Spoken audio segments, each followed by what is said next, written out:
2024 funding into 23. So that project's getting moved up 1 year. Okay. So So, that'll be next year? yeah. Yeah. Well, it needs to be bid in FY 23. Is that just resurfacing? Construction might not happen till spring of 24.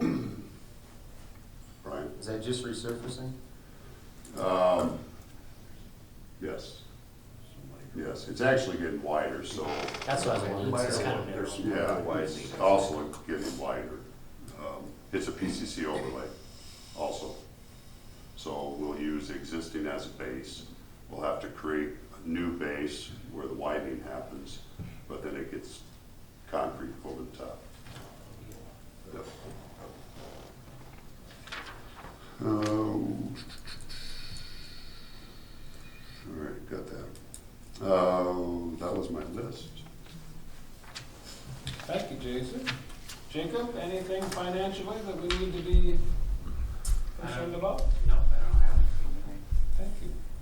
Thank you. Move Have on. we got all our COVID money? today. So they send it in 2 rounds. 600 each? Roughly, yeah. So the first round we got last year in July, August timeframe. So July, August timeframe this year. Oops, sorry.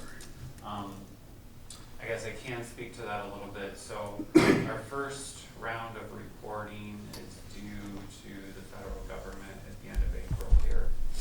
And so with that first round of reporting, we have to report how we're gonna use it, if it's gonna go towards like water infrastructure projects or revenue loss. They came out with some new guidance about a month or so ago, where they recommended all non-entitlement units, I think they call them. Basically cities our size that get under $10 million, to just take a standard revenue loss. And then you can use it for any government service project.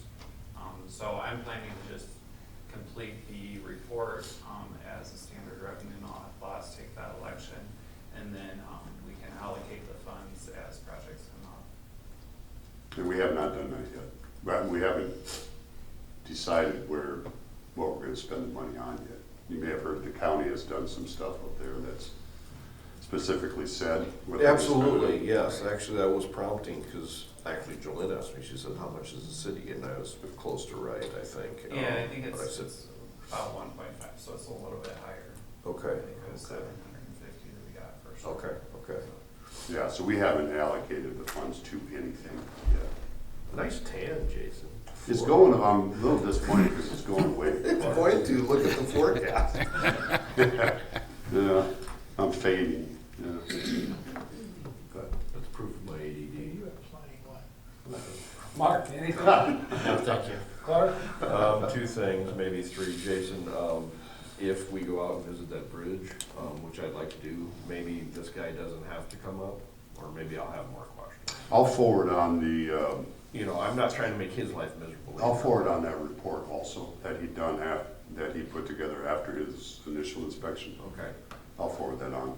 and then I'll get with you this week sometime and we'll, okay. I'd like to go out with that as well. That would be excellent. We can't be more than 2 of us, but that'd be great. We can maybe stop there on way back from our plywood drill meeting today, This if you afternoon. want to. What time?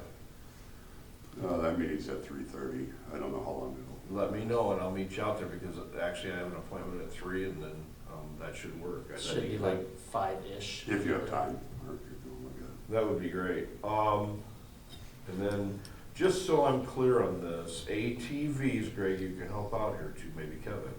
ATVs are allowed from Bob's out to Wells Corporate, yeah, on Highway 75 business, correct?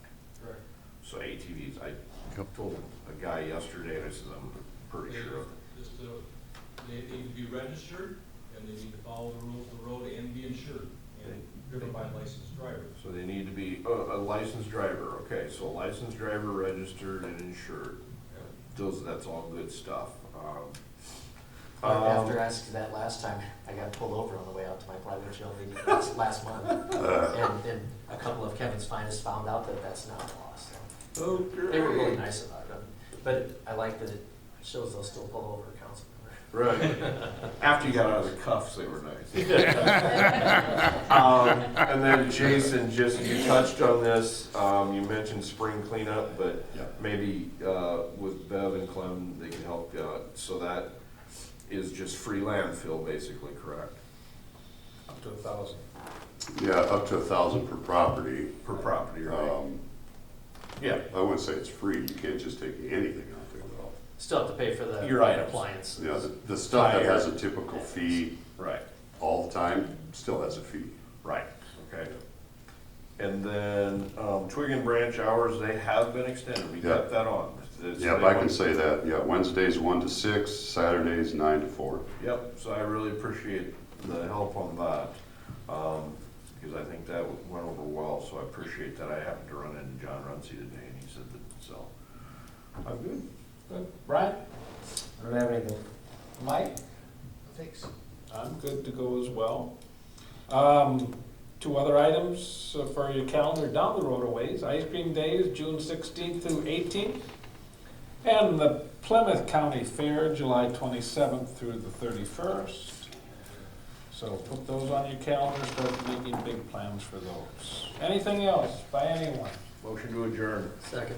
And I have a motion and a second to adjourn. All those in favor say aye. Aye. Motion